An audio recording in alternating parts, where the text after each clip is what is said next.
복음은 부끄러운 것이 아닙니다. 한 번 더 고백해 볼까요? 복음은 부끄러울 수 없습니다. 복음은 부끄러울 수 없습니다. 믿으십니까? 아멘.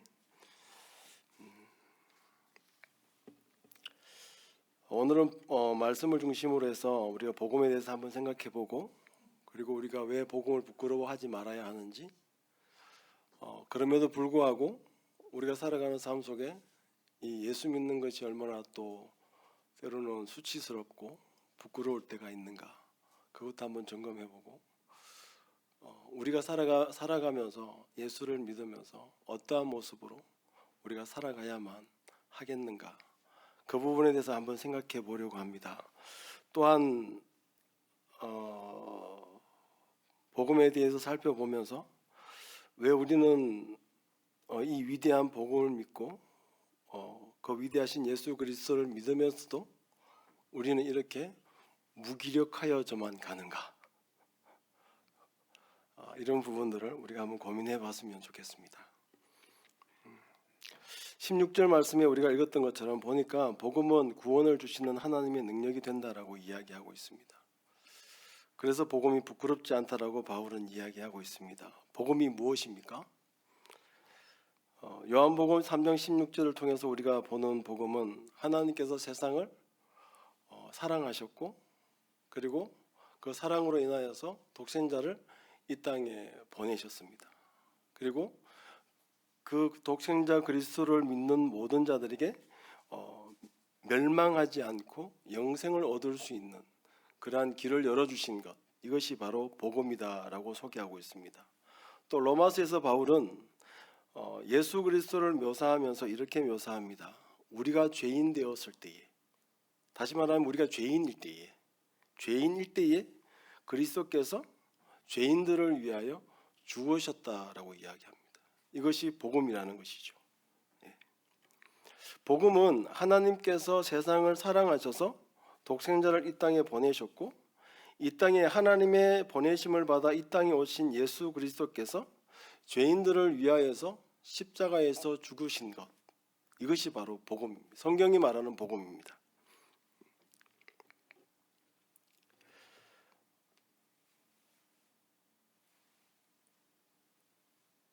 여기에 성경이 말하는 이 복음에서 하나 더 나아가서 우리가 복음에 대해서 생각할 때 하나 더 살펴봐야 되는 게 뭐냐면 구원이라는 것이죠. 구원은 무엇입니까? 성경이 말하는 구원은 죄로부터 구원받는 것입니다. 죄로부터 벗어나는 것, 죄로부터 해방되어지는 것이 성경이 말하고 있는 구원입니다. 죄인들이 구원받아 죄로부터 해방되어져 의인이 되는 것, 이것이 바로 성경이 말하고 있는 구원입니다. 다시 말하면 복음은 죄인들이 의인이 되는 능력, 죄인들이 의인이 되는 구원의 능력, 이것이 바로 복음이라는 것입니다. 믿으십니까? 네, 우리는 믿어야 합니다. 그런데 여기까지는 괜찮은데, 그렇다면 이러한 죄로부터 구원하는 이 능력이 복음이 되는 것은 누구에게인가입니다. 다시 말하면 복음이 복음되는 것은 누구에게인가, 이것이 중요하죠. 성경에 복음은 기록되어져 있어요. 복음은 하나님께서 세상을 사랑하시고 독생자를 주셨고, 그 독생자 예수 그리스도께서 십자가를 지심으로 온 인류에 의의 길을 열어주셨다는 것, 이것입니다. 다시 말하면 지금 우리가 어느 기간을 지나고 있습니까? 이 복음의 기간을 지나가고 있는 거예요. 이 한 주가 복음의 기간이죠. 예수 그리스도께서 이 땅에 오셨고, 그리고 이 한 주들을 지나면서 예수님이 십자가를 지시고 부활까지 이르는 것, 이 기간, 우리가 이 고난 주간을 지나면서 우리가 복음에 대해 묵상하고 복음이 나에게 어떠한 능력을 가지고 있는지를 한번 묵상해 본다면 아마 좀 더 우리에게 유익한 시간들이 되지 않을까라는 생각을 해봅니다. 이 복음을 받아들이는 사람은 첫 번째로 자기 자신을 죄인으로 인정해야 합니다. 자신이 죄인이 되지 않는 이상 이 복음이 복음될 수 없습니다. 성경이 말하는 이 복음이 필요 없는 것이죠. 왜냐하면 성경이 말하는 복음은 죄인들이 의인이 되는 그 길을 말하고 있기 때문에 그렇습니다. 그러므로 자신이 내가 죄인이라는 것을 인정하지 못한다고 한다면 성경이 말하고 있는 이 복음이 복음될 수 없습니다. 두 번째로는 어떤 사람에게 복음이 될 수 없느냐 하면 예수 그리스도의 십자가가 나의 죄로부터 구원할 수 있는 능력이 있다는 것을 인정하지 못하면, 내가 예수를 믿을 때에, 예수님의 십자가를 믿을 때에 내게 있는 모든 죄가 사라진다고? 여기에 의문을 품고 그것을 믿지 못하게 된다면 성경이 말하고 있는 복음이 그에게는 복음이 될 수 없습니다. 복음이 될 수 있기 위해서는 자신이 죄인임을 깨달아야 하고 스스로 자신을 죄로부터 구원할 수 없고, 그리고 오직 예수 그리스도의 십자가의 죽으심과 부활의 그 사건을 통하여서 내가 그것을 믿게 될 때에 내가 구원받을 수 있다는 것, 내가 의인이 되어 하나님의 자녀가 될 수 있다는 것을 믿는 자들에게만 이것은 복음이 될 수 있습니다. 오늘 수요 예배에 나온 모든 성도님들에게 예수 그리스도의 십자가가 복음이 될 수 있기를 간절히 소원합니다.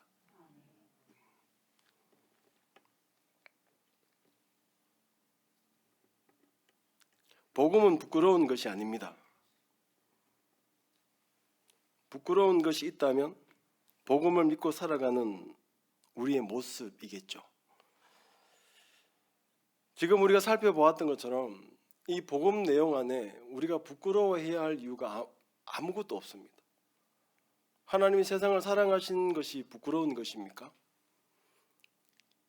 세상의 죄를 멸하기 위하여 예수님께서 십자가를 지신 사건이 부끄러운 것입니까? 죽음을 이기시고 3일 만에 살아나신 예수 그리스도가 우리에게 부끄러운 것입니까? 부끄럽지 않습니다. 어떠한 것도 우리가 부끄러워해야 할 내용은 전혀 없습니다.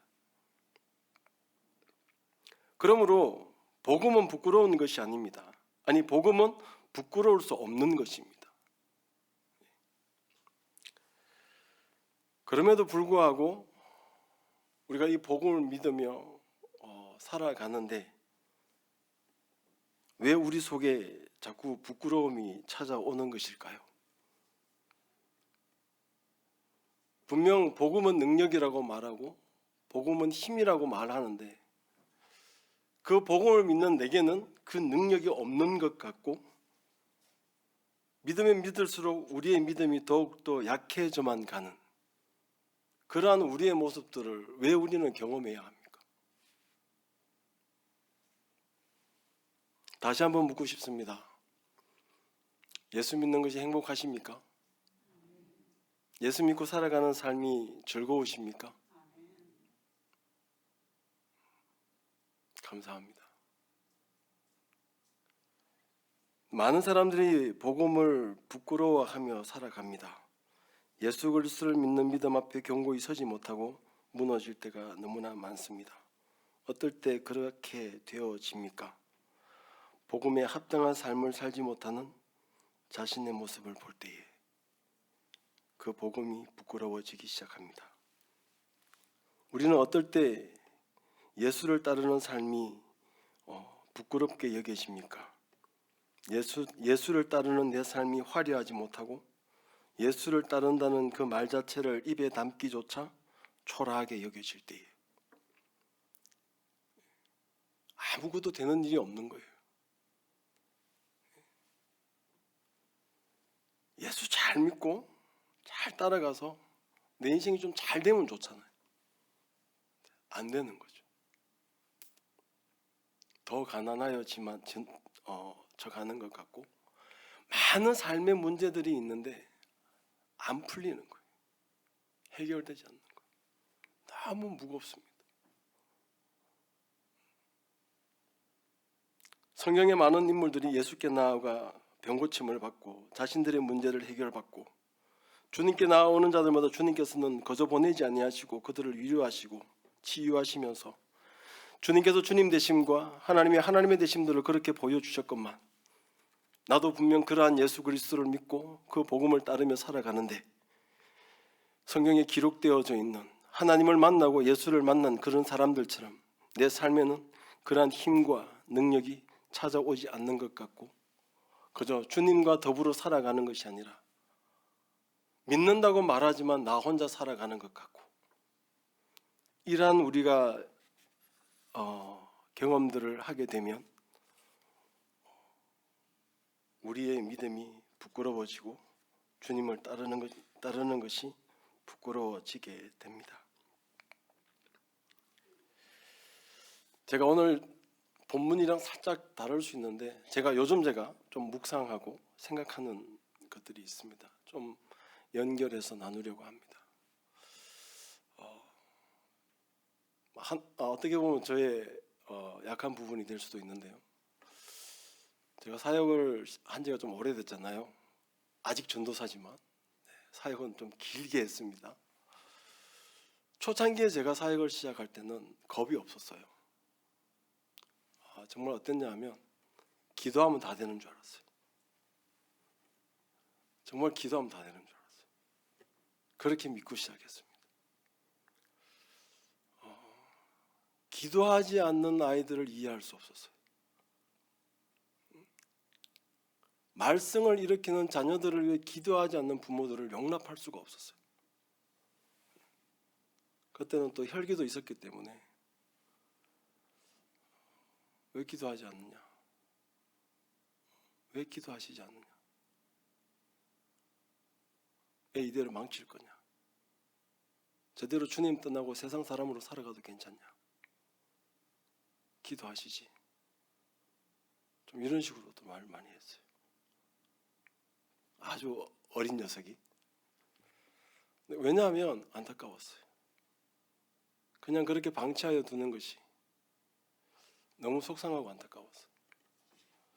교회를 매주일 나와서 예배를 참석하는데 은혜가 없어요. 한 번은 제가 초창기입니다. 설교를 했어요. 여러분, 교회 가서 학교 가서 당당하게 예수 믿는다고 선포하십시오. 좀 당당하게 예수 믿으면 안 되겠냐? 찌질하게 믿지 말고. 그런 설교를 하니까요. 그 학생이 듣다 답답했나 봐요. 전사님, 학교 가서 그렇게 하면요, 애들은 왕따 당해요. 학교생활 못해요. 친구들이 쓰는 비속어와 친구들이 쓰는 언행과 그들이 절개하는 것들을 함께 동참하고 공유해줘야 그 무리에서 그래도 살아남는 거예요. 하나님한테는 조금 미안하지만 당당하게 주님 믿는다고 예수 믿는다고 말 못한다는 거죠. 그런 게 너무 속상해서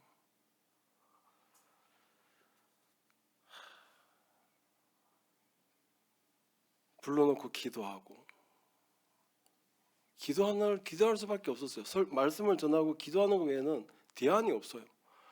내가 그 친구들 학교를 따라다니면서 뭐 어떻게 해주겠습니까? 한 주 지나면 일주일 뒤에 또 보는데 이 녀석들이 일주일 동안 어떻게 변해 올지는 아무도 모르는 거예요. 어떠한 사건 속에 휘말렸다가 돌아올지도 아무도 모르는 거예요.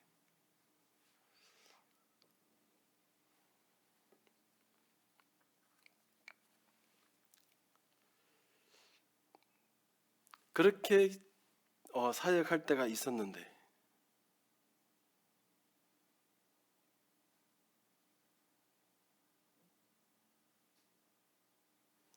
시간이 지나온 나의 있던 사역의 여정들을 쭉 돌아볼 때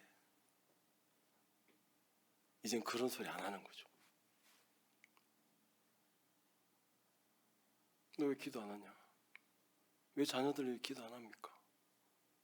기도의 자리에 나오시라. 자녀들을 기도해야지.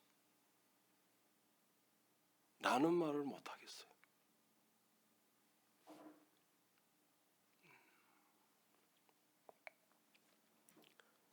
이번 특세 기간에 참여하면서 제가 이 일주일 동안 무엇을 위해 기도할까 주님, 내가 한 주 동안 어떻게 기도하고 어떻게 주님 앞에 나아가는 것이 이 한 주를 특별하게 보내는 것이 될 수 있을까요? 기도 제목을 몇 가지만 내게 주시면 좋겠다.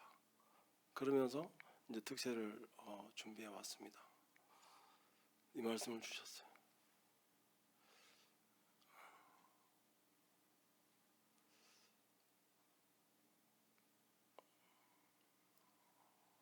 기도해야지. 그냥 이건 거예요. 기도해야지. 무슨 특별한 기도 제목이 필요하니? 너의 전부를 두고 기도해야지. 그러면서 묵상을 했어. 나의 전부가 뭐지? 그러면서 초창기에 제가 사역을 시작하는 그 모습이 떠오른 거예요.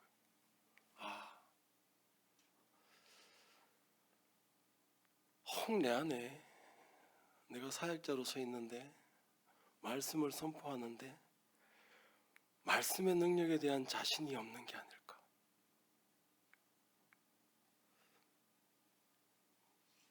기도의 응답에 대한 확신이 없는 게 아닐까?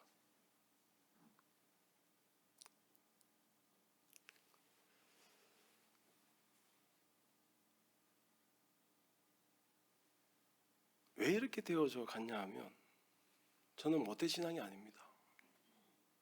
20대 중반에 주님을 만나서 사역을 시작하고 여기까지 왔는데요. 점점 제가 신앙생활을 하고 사역을 해오면서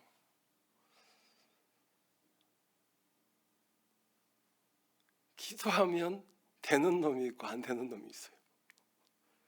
기도했는데 어떤 애는 되고 어떤 친구는 돼요. 어떤 친구는 안 돼요. 이 케이스 바이 케이스인가? 물론 성경적으로 우리가 전체적으로 해석해 보면 왜 그런지는 충분히 알고 있습니다. 알 수 있습니다. 그러니까 이거 이젠 선별하기 시작해요. 요건 기도할 문제인가? 요건 기도 안 할 문제인가? 이게 벌써 어디에 가는 거예요? 제가 하나님의 자리에 가기 시작하는 거예요. 될 것 안 될 것 구별하기 시작하는 거죠. 그러한 시간들을 오면서 기도합시다.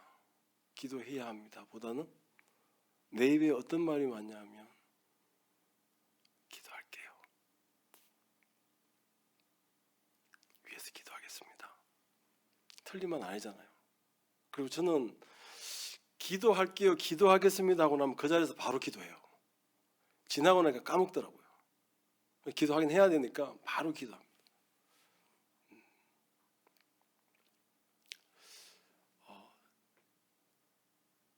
우리가 신앙생활을 해가면서 이런 상황 가운데 우리가 있지 않나라는 생각을 한번 해보게 됩니다.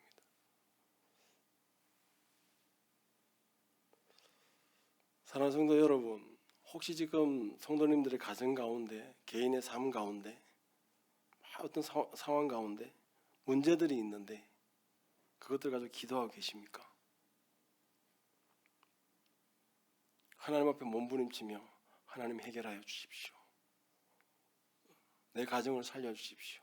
내 자녀들을 살려주십시오. 내 건강을 회복시켜 주십시오. 기도하고 있습니까?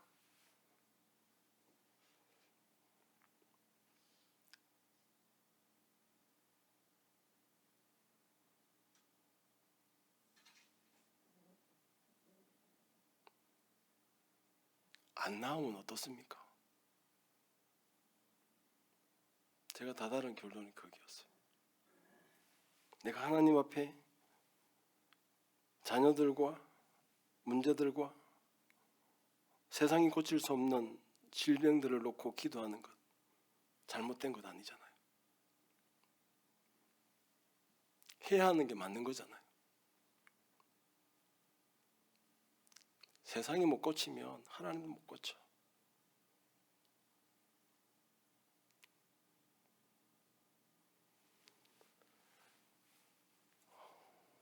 하나님보다 더 위대한 세상의 의수.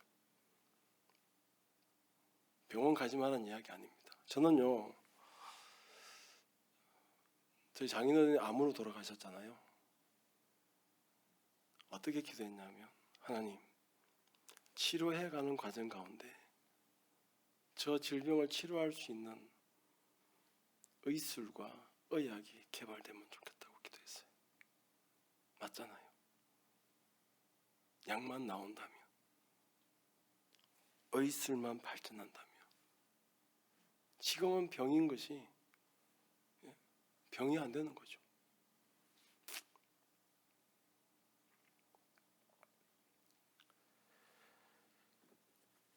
우리가 하나님을 믿고 복음의 능력 안에 살아가지만 왜 이렇게 무기력합니까? 성도들의 얼굴에는 하나님을 믿는 즐거움과 기쁨보다는 세상에서 더 즐거움과 기쁨들을 누리는 것처럼 보입니다. 세상에 더 답이 있고 그리스도 안에는 답이 없는 것처럼 보입니다. 기도하는 것에 지쳐버렸습니다. 예배하는 것에 흥미가 없습니다. 그저 왔다 돌아가고 문제가 생길 때에 기도해야지라는 생각보다는 그것을 어떻게 하면 해결할 수 있는지에 대한 대안들을 우리는 머릿속으로 생각하며 그려내기 시작합니다. 사랑하는 성도 여러분, 기도해보면 어떻겠습니까? 하나님께서 고쳐주시지 않을 수도 있습니다. 그 문제가 해결되지 않을 수도 있습니다. 그러나 우리가 하나님을 믿고 복음의 능력을 믿기 때문에 우리는 기도해야 하고 기도해야 합니다. 그렇게 우리가 하나님 앞에 기도하며 나아갈 때에 하나님께서는 기도하는 자들을 실망시키지 않을 것입니다. 그 질병을 치료해 주지는 않아도 분명 하나님의 살아계심을 보여주실 것입니다. 그 하나님을 소망하고 기대하면서 힘들고 어려운 상황과 문제 앞에서 우리의 믿음이 약하여지지 않고 더욱더 힘을 내어 주의 보좌 앞으로 나아갈 수 있기를 소원합니다. 그렇게 나아갈 때에 주님께서 살아계심으로 우리를 찾아오실 것입니다. 우리는 복음을 믿을 때에 이 복음이 언제 부끄러워집니까? 시대적으로 인기를 끌지 못할 때, 사회로부터 조롱을 받고 사람들로부터 좋은 평가를 받지 못하면 이 복음이 부끄러워집니다. 초대교회 시대도 그러했습니다. 초대교회도 이 복음이 부끄러운 시대였습니다. 복음을 믿는다는 것, 예수 그리스도를 믿는다는 것이 인기를 누릴 때가 아니었습니다. 인기가 없었고 예수 그리스도 그 자체가 인기가 없는 시대였습니다. 지금 우리가 살아가는 시대도 마찬가지입니다. 예수 그리스도를 믿는다는 것, 교회를 다닌다는 것 별로 흥미 없습니다. 인기 없습니다. 오히려 세상으로부터, 사회로부터 조롱받고 있습니다. 그래야 우리는 세상에 살면서도 내가 예수 믿는다, 내가 복음을 믿는다라고 말하기가 어려워지는 것입니다. 사랑하는 성도 여러분, 우리가 기억했으면 좋겠습니다. 우리가 부끄러워해야 하는 것은 세상 사람들이 아닙니다. 우리가 복음을 예수 그리스도를 믿고 살아가는 데에 자꾸 세상 사람들에게 욕먹는 것에 신경을 너무 쓰는 것 같아요. 우리가 복음을 믿으면서 우리가 부끄러워해야 할 대상은 하나님입니다. 예수 그리스도입니다. 세상 사람들에게 우리가 부끄러워할 이유가 없는 거예요. 하나님, 내게 이렇게 귀한 값진 복음을 주셨는데 이 복음을 오롯이 내 삶으로 드러내지 못해서 죄송합니다. 내가 복음대로 살지 못해서 세상 사람들이 복음을 욕하네요. 내가 복음대로 살지 못해서 복음이 확장되어져 가는 그 길을 막고 있네요. 주님, 죄송합니다. 하나님을 향하여 부끄러워하는 것이 맞는 것입니다. 사람들의 눈치를 볼 것이 아니라 하나님을 눈치를 보면서 살아가야 하는 것입니다. 우리는 새벽 시간들을 통하여서 예수님을 금전에 팔아버린 가룟 유다를 만났습니다. 베드로를 부인했던 예수님을 부인했던 베드로를 보았습니다. 그들이 언제 예수를 부인했습니까? 예수님께서 그 예루살렘에서 명성이 높아질 때입니까? 그렇지 않습니다. 예수님께서 십자가 앞에 이제는 인기가 사그라들고 예수 믿는 것이 예수 그리스도라는 그 이름이 수치스러워지는 그 순간에 그들은 예수를 팔았고 예수를 부인했던 것입니다. 이게 시대적인 것입니다. 우리는 살아가면서 예수 그리스도를 부끄러워하지 말아야 합니다. 우리 속에 믿음에 대한 상실감과 자신감이 사라질 때에도 우리는 더욱더 복음 앞에 서기 위하여 애쓰고 노력해야 합니다. 왜 그렇습니까? 복음에는 능력이 있기 때문에 그렇습니다. 사랑하는 성도 여러분, 하나님 안에 능력이 있음을 우리가 믿을 수 있기를 바랍니다. 믿으셔야 합니다. 이것 안 믿으면 기도 재미없어요. 기도가 힘들어져요. 복음을 우리가 제대로 못 믿으면 예배가 재미가 없어요. 왔다 앉았다가 갑니다. 제가 제일 안타까운 말이 뭔 줄 알아요? 이 예배 은혜되네. 여러분 맞습니까? 오늘 목사님 설교 너무 좋았어. 틀린 말은 아닌데, 그죠? 은혜가 됩니다. 근데 뭐가 문제입니까? 예배조차도 우리가 중심인 거예요. 내가 하나님께 예배하는 게 우선이잖아요. 근데 우리는 받는 걸 먼저 생각해. 예배 은혜되네. 아니요. 주님, 내가 주님을 예배하기를 원합니다. 주님께 기도하기를 원합니다. 이 자세가 우리에게 먼저 필요합니다. 은혜가 됐다 안 됐다 판단하는 것이 아니라.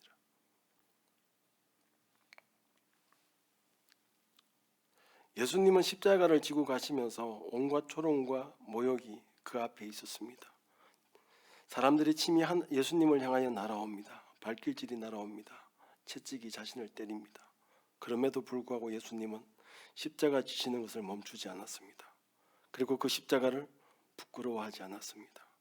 하나님께서 그 땅에 보내신 그 말씀에 순종하기 위하여서 끝까지 그 십자가를 지고 가시며 그 십자가가 이룰 그 능력을 예수님은 보았습니다. 바울도 그랬습니다. 복음을 믿던 바울은 복음을 부끄러워하지 않았습니다. 그가 옥에 갇히고 심판대 앞에 설 때도 내가 죄인 된 것 외에, 수갑을 찬 것 외에, 내가 감옥에 갇힌 것 외에는 나를 가둔 당신들도 나와 같이 되기를 원합니다라고 선포하는 것이 바울의 믿음의 모습이었습니다. 복음을 부끄러워하지 않는 것이죠. 사랑하는 성도 여러분, 우리가 살아가는 삶 속에서 복음을 부끄러워하지 않을 수 있기를 간절히 소원합니다. 그리고 그 복음의 능력 앞에 담대히 나아가서 세상 속에 복음의 능력을 선포할 수 있는 삶을 살아갈 수 있기를 간절히 소원합니다.